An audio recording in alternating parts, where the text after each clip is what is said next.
What's up, y'all? This is Brave, and I'm back with another review of Love and Marriage Huntsville. This is Season 10, Episode 12, and let's go ahead and get right into it. So basically, this episode was about Destiny and the Fletchers. Y'all, I feel like they're doing something totally different with Season 10, and what I mean by that is, I feel like they'll literally have episodes where we only see a few cast members and not everybody. Because where is Scott 1.0 and 2.0? Where they at? Where Trish at? I mean, it's not like I really want to see them, but it's just interesting to see how this episode is solely focused on the Fletchers and Destiny. Now, speaking of Destiny, let's get to her. So, first of all, she is meeting with Martell and his tight-ass clothes. I mean, he has worn tight clothes before, but this was completely out of control. Like, sir, you know that shit don't fit. What are you doing? Nonetheless, Chris was there also, right? Y'all, why is Martell talking about how he wants to build this 7-bedroom house, right? He brings the blueprints for the house, right? Now, according to him, because this was all over the place, he says that was supposed to be his forever home. However, he lost it in the divorce. I'm sorry, the house isn't even built yet. How did you lose it in the divorce? What the fuck are you talking about? So now he wants to build this house and sell it. I guess. Y'all, I'm so confused as to how he lost a house that wasn't built in bankruptcy. That's some wild shit. Okay, maybe somebody else can explain it to me. But nonetheless, Chris is there as well as Destiny. So that way, when the house is actually built, he wants them to sell it, right? And Chris, he's like, well, it's going to take time to build it out, number one. Keep in mind, this is supposed to be a 7-bedroom house. He think that they're going to have it built in like 2 months. No, the fuck you're not. No, you're not. So then Chris is like, it's going to take like a year to sell it. I said, damn, that is kind of like a long time to have to sell a house. But also at the same time, I don't know how many people are buying 7-bedroom houses in Huntsville, Alabama. Okay? So Chris, he says in his confessional that, like, listen, I don't know much about Destiny being a real estate agent. Because, again, we ain't ever seen her sell a house or anything like that. But he knows that he'll be the person to sell the house. Okay? So, Destiny ends up bringing up the game night, right? And Chris mentions how his wife felt ganged up on. And Destiny, she's like, I didn't see it that way. Destiny, how did you not see that y'all was ganging up on that lady? Not so much you, because you only had to say your little part. But when you have two people going at one person, that's still a gang up, baby. So, Chris also mentioned how he felt like, Destiny kind of should have had Nell's back because they have, like, a history there. Y'all, how long have they known each other? I didn't realize that Destiny and Nell had a total different, like, connection. You know what I'm saying? I thought they just kind of, like, met on the show or met through Melody, and that was that. Nonetheless, Chris is like, well, listen, if the conversation was supposed to be between my wife and Letitia, why was the rest of y'all just sitting around? What were y'all there for? I said, well, damn, he kind of ate with that. But Chris, this is how women's conversations go on TV shows. You have to have the whole crowd of people around the conversation. Okay? Moving forward, Destiny says that she tried to, diffuse the situation. I said diffuse. Now, you did, stand up between the ladies when things got really, really heated, but you didn't really try to diffuse the situation when the argument was initially happening. Okay? Also, in this moment, I'm just like, Destiny, could you please pick a side? Stop trying to change your mind wherever the wind blows. Please stop that. Martell ends up questioning Destiny about her love life. And they talk about Will and how he basically wants to hit it and quit it. And Destiny's like, yeah, well, I'm not here for that because that's not what he gonna be getting over here. She's constantly said that she is not sleeping with these dudes. She's just dating them. Okay? And Martell, he feels some type of way. So like, yeah, because women, they shouldn't be holding out. Sir, please stop. Please move along. Because nobody should be taking advice from Martell, especially considering the lifestyle that he tends to lead. You know what I'm saying? Him and his baby mama. Boy, stop. Moving on, we see the Fletchers, right? We have Nell and Chris, and we basically learn that Nell wants to open up her own boutique. Chris is trying to find her a location for that. She wants to call it Posh and Princey because that's the name that her grandmother used to call her. She used to call her Princey or whatever. And here's the thing. Lance stops by, and we learn that he has hired his little brother to come work for him. However, there is some tension because little Chris feels like he's not being paid enough. However, Lance is like, you don't have the qualifications to be paid more. Okay, here's the thing. I do feel like if you don't have the qualifications, if you just try to do your brother a solid, right? Be like, okay, I got a company, come work for me. If I'm not mistaken, y'all, doesn't Lance own like a construction business? Yeah, Chris, I'm sorry. If you don't have the qualifications to actually do the work of a construction worker, and I mean like as far as like electrical background, if you don't have the background to like do all the things that a full-time construction worker does, yeah, baby, you're not getting the full pay. You're not. I'm sorry. Regardless of us being related or not, I cannot pay you the same amount that I pay my electricians that have gone to school and have been doing this for years. I can't do that. You know what I'm saying? So, little Chris, of course, has complained to his mama about it. Neil says that she's not getting in the middle of that. But you can tell that she's definitely feeling some type of way. But here's the thing. Neil, you own a daycare center, right? I'm pretty sure you probably had Kiki or some other relatives of yours work for you. And I'm pretty sure you had to pay them what they were worth. And I'm not saying that, to be like mean or say that, they're not worth a higher pay. But again, if they don't have the qualifications, if they did not go to take classes for child development and all of that, then yes, you are getting a lower pay. So now the Fletchers, they decide that they're going to have a family dinner. I said, oh God, not the family dinner again. Moving on from there. Y'all, we get to this date between Destiny and Will. First of all, I said, y'all doing real dating things? Will, what's wrong with you?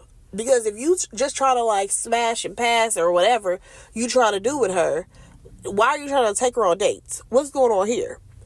Second thing, why are we not at a skating rink? I know Huntsville has a skating rink, or maybe it's on the outskirts because Mel's daughter had a skating party. Why are we at the skate park that's really for skateboarders? Like, for real, that's for skateboarding. And Destiny, why'd you wear that dress? Girl, you couldn't wear no pants, no shorts, no nothing that wasn't this skirt or a dress? I don't understand. What is going on here? Nonetheless, they sit down and talk, right? Because neither one of them can really skate like that. So this man, he done brought this little picnic basket because they gonna have a nice little picnic or whatever. But he also brought some things so that way she can learn more about him. Baby, why did he bring some little bitty basketball? Going on about how, basketball was his first love. Nigga, you're like 40. What are we talking about? All because you played basketball in high school? Get over that. Like, I'm sorry. Y'all, that is just so far to reach back. I can understand if you was in your 20s to be talking about some stuff from how you love sports in high school or something, but in your 40s, nigga, what else is going on? So we learned that this man has never been married. However, he does have 4 children. 4 different baby mamas. 4 different baby mamas. Baby, if I was Destiny, I would have been like, oh, look at that. I think I gotta go see about my own child. I gotta go, Will. I'm sorry, I would have laughed. Ain't no way. He ain't trying to get married either. Nothing with them aligns. Not a thing, okay? And really, I want Destiny to get up from that damn table. But she ends up bringing up the whole thing that Martell told her. Like, yeah, Martell told me that you was just trying to hit it and quit it.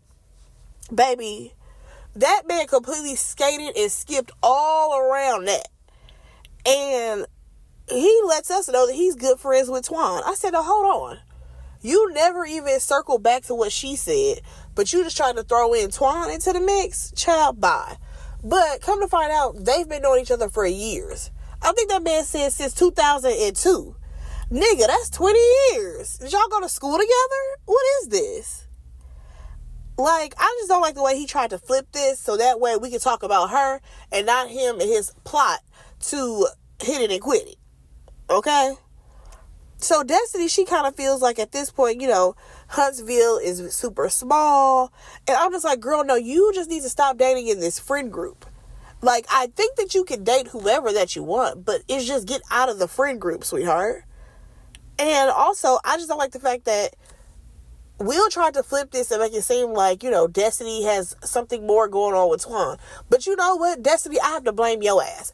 I have to blame you as to why people think you have more going on than what the fuck you really got going on. Because, yes, you and Lance dated, right? But as far as you and Twan, stop saying to people that you have something going on with him. Because you fucking don't. That man ain't asked you on a date.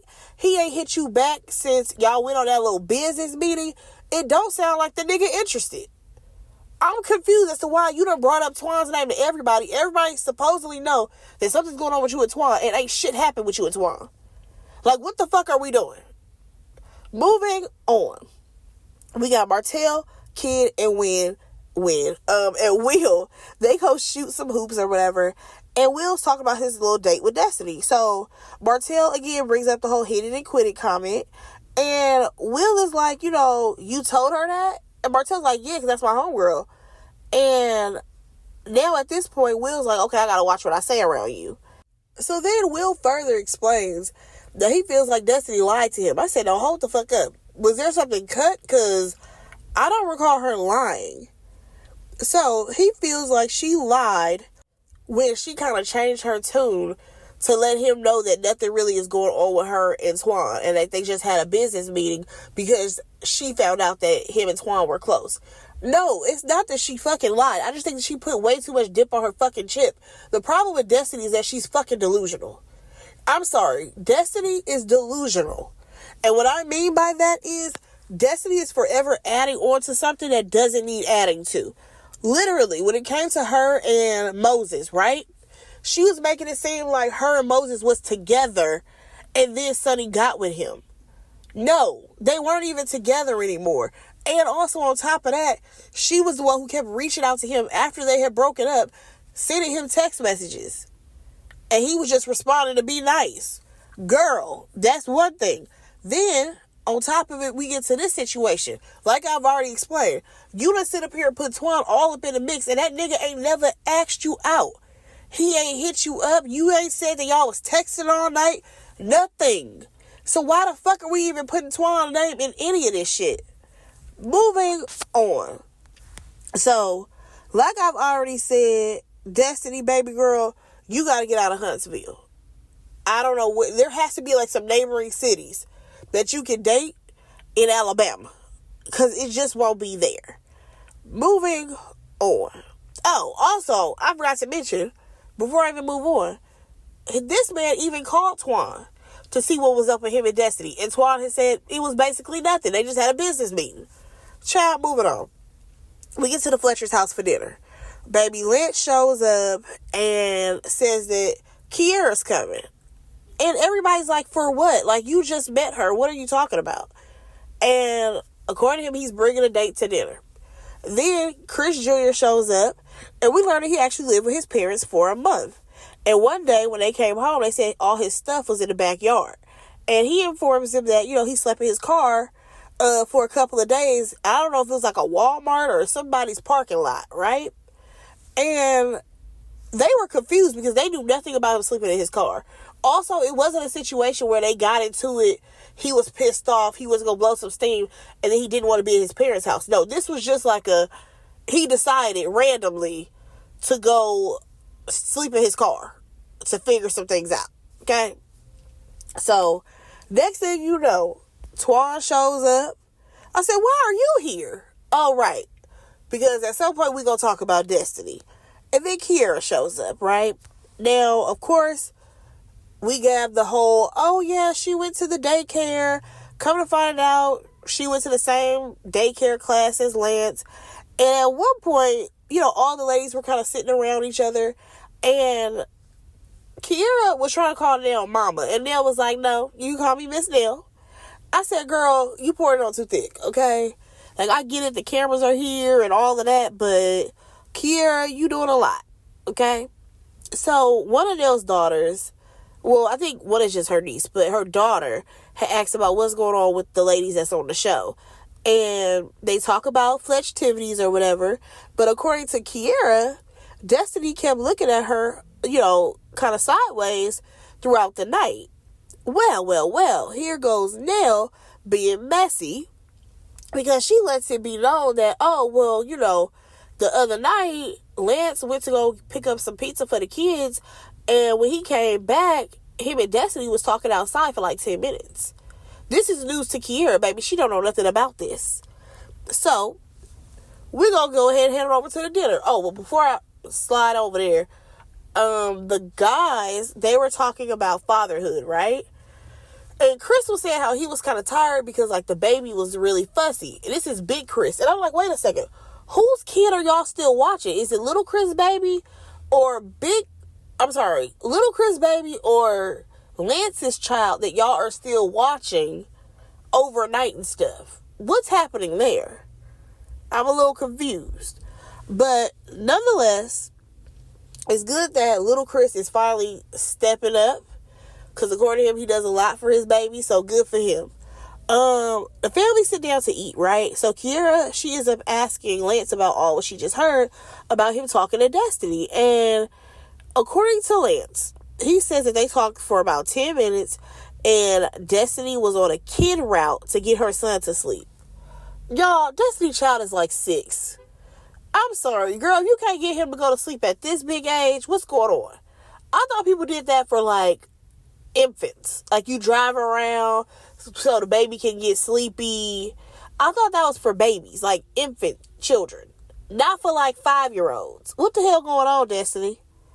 And what's crazy is that Lance is telling Kiera, like, yes, I do still have chemistry with her, but it basically stops there. Like, there's nothing more coming out of me and Destiny in any type of, like, relationship. So now she throws in the fact that Destiny, she does, like, still be flirting with Lance. And in the confessional, baby, Chris said something that stuck out to me, because he was like, yeah, I'm just trying to understand how did Destiny end up over by our house. And Nell repeats the whole, like, oh, trying to put the baby to sleep. And he said, no, but Destiny doesn't live over here. Destiny lives on the other side of town. So how did she end up over here? I said, Destiny, baby, was you over there circling the blocks trying to see where Lance was going to be at his mama's house? Because that's even crazier. Girl, what was you doing? Why was you over there? But moving on. So, of course, they're going to bring it around to Twan since we brought up Destiny. And again, he says that they went on a date. But then he clarifies that, no, it wasn't a date. It was a business meeting. And y'all, Nell is not feeling Destiny, okay? She's not feeling Destiny because she's bringing up, Destiny and Will. And here's the thing. I feel like Nell doesn't really care about Destiny and Will. She don't care about that. However, I think in Nell's mind, once Destiny found out that Twan and Lance were like brothers, she should have stopped there and been like, okay, you know what? I'm not going to move forward with Twan. I feel like that is what Nell is expecting out of Destiny. But baby, that's not what you're going to get with her, okay? Because Destiny ain't got no storyline. And at this point, she's just pulling these niggas on the screen just to have a storyline. Because it actually makes no sense whatsoever. So, Chris Jr. is like, he's confused. Because he's like, wait, Will, Lance, and Twan? Like, all 3 of them? Y'all, why did Kiera jump in and tell me, so yeah, you're next? I did laugh. I did laugh at that. Because, hell, I don't put nothing past Destiny. Because at the end of the day, it's not like she's sleeping with him. They're just dating. So, Twan, he says that, he talked to Will. And at the end of the day, everybody is single. So, we get back on Lance and his relationship. And according to him, he's super busy. He's a full-time dad. And I'm just like, yeah, you a full-time dad or whatever. But you are a full-time dad with grandparents who are helping the fuck out of you. Y'all, I'm not trying to be mean or anything, but like, yo, I really hope that you are paying your parents or something, because it sounds like they have your kid while you working. You know what I'm saying? So it sounds like, again, her kids, Nell's kids, are always leaning on her. Okay? So, nonetheless, this man says he has to squeeze in time for Kiera. Squeeze in time for her. And she's like, yeah, well, once we get over that, you have to ask me to be your girlfriend, as well as for us to be exclusive. I said, girl, we'll see how long you last. Moving on. Big Chris, asks little Chris, like, yo, so again, why did you sleep in that car? And little Chris says that he needs to be by himself and figure some things out. And here's the thing. I had to remember. Big Chris was worried about little Chris before. Because remember, he would just be like driving super late at night and just driving around. And Chris has been worried about his son and his well-being. Not saying that he would do something, but more so just concerned about where his head is at, okay? So, at this point, little Chris explains that, sometimes his parents love him way too much, and it's holding him back. Now, y'all, I feel two type of ways about this situation. I gotta be completely honest with y'all. I do feel like, yes, there are times and sometimes you have parents who hover over their children and they're doing way too much, right? But also at the same time, I don't feel like Nell and Chris are just hovering just to be hovering and getting involved in your business. To me, it sounds like y'all come to y'all mama for shit, especially for money. And then after she's giving it to you, because keep in mind, you probably done told her you're going to pay her back. You circle around, do the same shit again and again and again. She's like, well, hold on. You didn't even pay me for the last time. Oh, now it's a problem. Because you throwing it in my face. No. It's called you promised one thing, but you don't want to acknowledge that. Now, do I feel like Nell has probably coddled her kids? Absolutely. And I definitely feel like there's probably been times, because we've heard Chris say it, that he wants to just kind of let them figure it out. But as a mom, of course, a lot of moms are like, no, I want to help my child. But at a certain point, you do have to stop helping them and let them figure it out on their own. I just don't like the fact that little Chris is saying it like, you guys loved us so much, but it stopped me. No, Chris. I feel like y'all have made some fucked up decisions throughout your life. And okay, I shouldn't even say fucked up, but I think that you have made some decisions in your life and things did not go how you may have planned it to go. And now you want to sit here and blame your parents for loving you?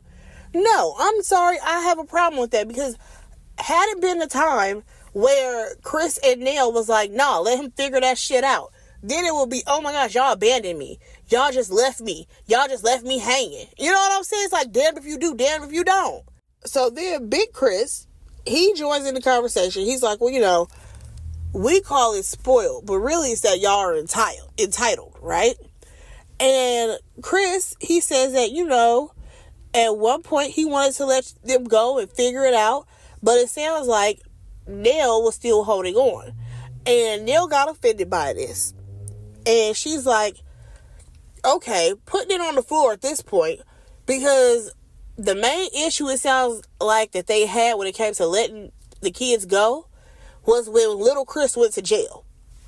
And basically it sounds like Chris was like, let that little nigga figure it out. Let him sit in the cell for a couple of days. Or however long he got to be up in there. Because the path that he's going now, I don't know where it's going. Okay? Now, Nell, of course, she's like, nah, because I didn't want my son to be in jail. I understand that too, especially if your son did not commit some seriously heinous crime. I get why you would be like, okay, let my baby out. I get that. But little Chris, he mentioned something along the lines of doing stuff for himself. It makes him feel better. And plus, nobody can hang it over his head that they've done something for him. And Chris questions, he's like, okay, well, do you feel like we do that to you? Like we hang stuff over your head? And as they are trying to talk, right, we don't really get to hear a clear answer from Chris, because his mama going off, okay? Nell is offended. She is pissed off. She is looking at her husband like, you're going backwards. What are we doing here?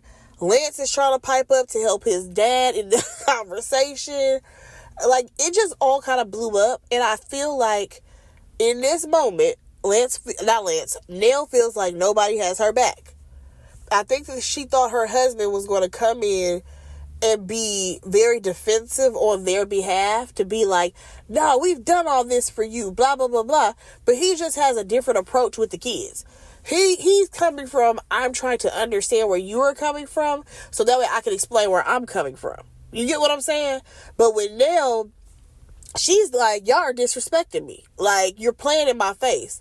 You trying to make it sound like I'm a bad mother because I care about your ass? That sounds crazy. So, like I said, I feel like two things are happening right now. You have Chris trying to get understanding from his children, but then also you have Nell who is hurt because her son is basically saying, like, you coddled us too far. And that could very well be true. And I know a lot of people are probably looking at this because it seems like her boys are like the main people that she's coddling. And here's the thing. I feel like her daughter may be less stressful for her. And what I mean by that, the daughter may have actually gone off to college, gotten a good job, figured her shit out. But these boys, yeah, you got Lance, he got all these damn kids. He got like, 3-4 kids. Little Chris just had a baby. It may not be with the baby mama, may not, like, even Lance right now, he just had a baby with somebody, was dating somebody else. It's like, it's way too much drama. And let's be completely honest, they keep getting a mama involved. Like I said, I don't think that this is a situation where Nell is just constantly involving herself in her kids' business. No, I think her kids involve her in their business. I don't think this is a situation where it's like, oh, mom, like, I got a baby on the way, but, I'm really trying to, like, take care of this baby and blah, blah, blah.